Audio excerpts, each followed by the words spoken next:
Jika di kolbu itu muncul kezuhudan, sekarang kita langsung masuk. Jika muncul kezuhudan, maka orang itu nanti akan suka puasa. Jadi puasa itu efek warid yang datang ke kolbu. Apa arti warid? Anugerah rohani datang ke kolbu.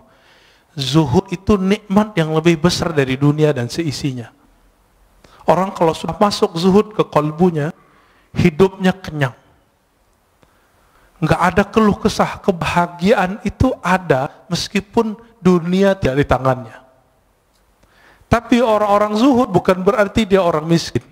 Banyak orang miskin cinta dunia. Tiap hari mikirin gimana.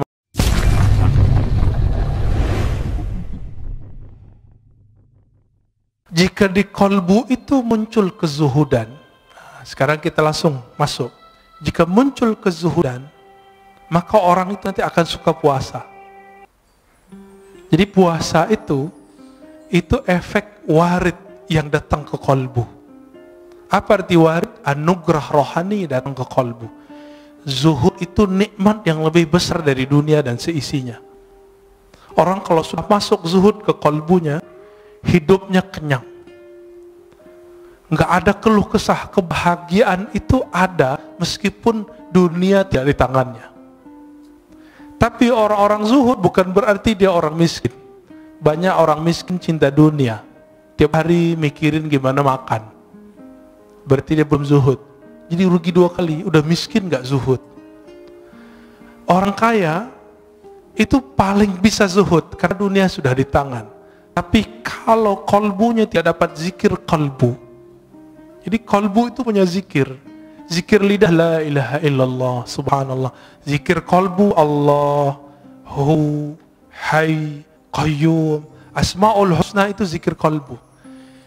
Dan ini harus diambil dari ahlinya. Sebagaimana kalau kolbu kita sakit, kalau badan kita sakit, kita datang ke dokter. Dan masalah kita semua apa? Masalah kita cuma satu, kita nggak adil dengan kolbu. Giliran sakit badan, ya repot kemana-mana. Ini virus corona aja udah rame kemana-mana ya. Tapi kalau ada virus kolbu, nggak rame. Udah berapa tahun nggak khusyuk? Udah berapa tahun tidak menikmati baca Quran? Kok nggak datang-datang ke ahli kolbu? Waras nggak sih? Gitu. Adil nggak? Ini yang disebut innallaha yuhibbul muqsitin. Maka Allah sebut orang-orang yang berilmu yang adil itu qaimam bil qist. Orang-orang yang berilmu itu dia betul-betul adil terhadap dirinya. Kita nggak adil. Cari dunia dari pagi jam 6, pulang pun jam 8, 12 jam. Tapi cari akhirat, kita ajak setengah jam aja bilang apa? Ustadz, saya ini sibuk. Ada seorang ibu-ibu minta diajarkan zikir, kita ajarkan zikir. Terus bilang, Ustadz, nggak ada zikir yang ringan, saya ini sibuk. Saya tanya, ibu umur berapa? 70. 70 karyawati, pragawati. ASN. Enggak, terus apa sibuknya? Bingung juga dia. Berarti selama ini kita ini sok sibuk. Dan semua orang mengundur amalnya sampai dia udah tua. Berarti warid belum datang ke kolbunya. Dia memulai amal selama ini selalu dari zahir, belum dari kolbu. Maka Imam Bahauddin Syah Naqsyaband mengatakan apa? Ketika orang sibuk dengan perkara zahir, maka kajian zikir pertama kami adalah zikir kolbu. Bidayatu tariqatina nihayatu turuq. Awal dari cara zikir kami adalah akhir dari semua zikir yang dipelajari oleh orang-orang di luar. Itu manhaj beliau. Jadi orang kalau sudah sibuk zikir salat baru zikir kolbu. Kalau beliau enggak, kolbu dulu. Kenapa? Ala wahyal qalb. Inilah zikirnya ulama-ulama ahli kolbu. Jika masuk ke kolbu itu al-hirs. Hirs itu ada kesukaan, kerajinan, ya, ada perasaan senang. Maka orang ini akan rajin tahajud, rajin sedekah, rajin semua zikir itu kayaknya ringan di tangannya, ringan di lidahnya. Bapak saudara makan Allah, Dulu seorang kawan saya berdoa, Allahumma adim alaina zikrak. Ya Allah, dawamkan zikir kami kepadamu. Saya tegur, jangan doa begitu. Yang Nabi ajarkan, Allahumma a'inni ala zikrik. Ya Allah, bantu aku menyebut namamu. Karena Nabi tidak pernah mengajarkan, ya Allah, dawamkan zikir di kalbu kami. Itu mustahil kecuali Rasulullah sallallahu alaihi wasallam. Dalam sholat pun kita masih ingat selain Allah Ta'ala.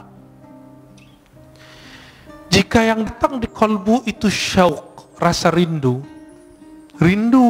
yang dalam, maka orang ini biasanya zikirnya mulai bergerak. Nah, zikir ini yang jarang datang ke kita. Minimal gerak matanya nangis, itu zikir rindu. Jadi rindu itu datang dulu ke kalbu, baru saat dia berzikir ada rasa nangis. Bukankah sebagian bapak ibu ketika mendengarkan imam kita tadi sholat teringat mana? Sudais, ya. Semoga Allah muliakan beliau. Amin. Kita teringat itu. Bagi mereka yang punya pengalaman sholat di belakang Sudais, dia rindu, dia bisa nangis. Itu baru rindu dengan imam dunia. Imam sholat di Mekah. Bagaimana imam la'imah Sayyidina Rasulullah SAW.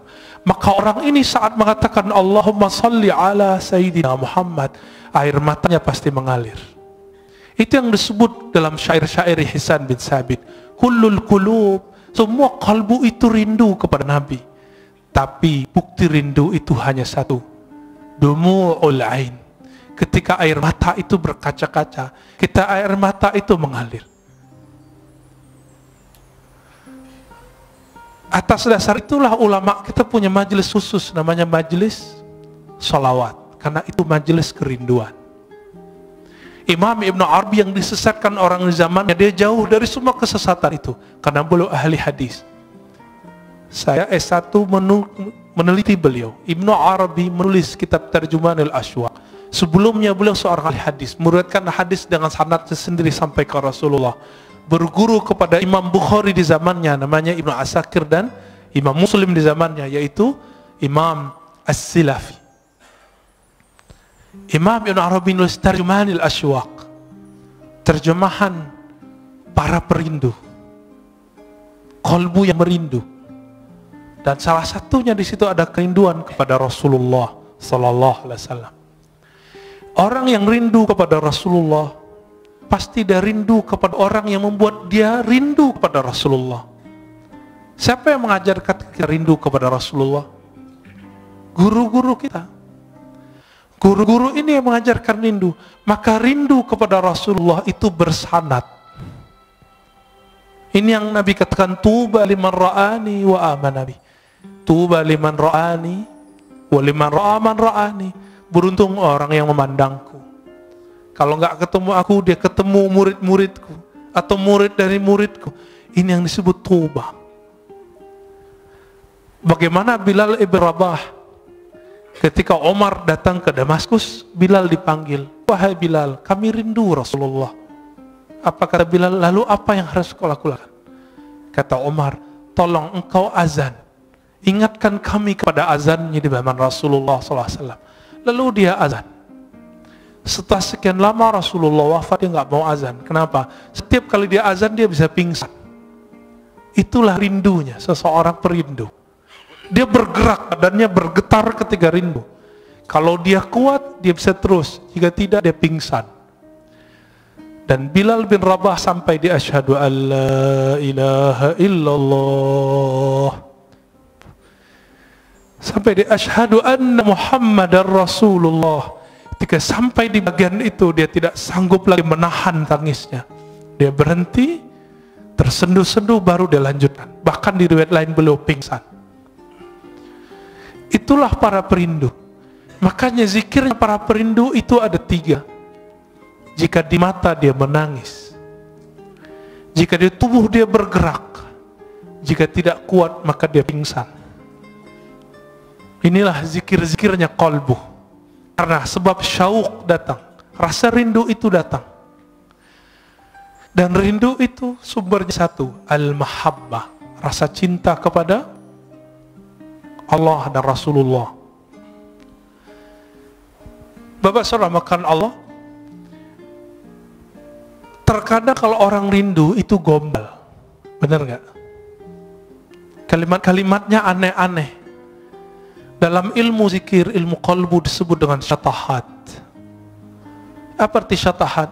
Kalimat yang lompat dari mulut karena gejolak-gejolak rindu dalam kalbu. Jika seseorang merasakan rindu tersebut, maka muncullah syatahat. Inilah yang muncul pada Imam Junaid, Imam Abu Yazid Al-Bustami, bahkan imam seperti Al-Hallaj. Al-Hallaj mengatakan, ma fi jubbati illallah, di jubahku hanya ada Allah. Dia tidak dihukum karena ngomong itu, tapi dia ketika mengatakan haji itu cukup di rumah, tapi itu ternyata bukan perkataan dia. Jadi dulu karena buku tidak ada copyrightnya, setelah itu bukunya tentang asrar haji disalin oleh orang tertentu, lalu ditambahkan di situ, haji tidak perlu ke Mekah, cukup di rumah. Ketika dihakimi, dibawa ke pengadilan, Al-Hallaj ditanya, ya Hallaj, haza kitabuk, hei Hallaj, ini kitabmu? Hallaj mengatakan, oh itu judul kitabku, tapi dia tidak tahu isinya. Langsung hakimnya mengatakan, taib, kamu zindik, kamu fasik, langsung divonis esok hari dipenggal. Al-Hallaj wafat tahun 309 Hijriah. Kata Imam Al-Ghazali, seandainya aku jadi qadhinya, jadi hakimnya, tentu aku tidak akan mau hukumi gantung baginya. Itu kata Imam Ghazali. Tapi ya sudah, ya, tilka ummatun qad khalat laha, ya, ma kasabat.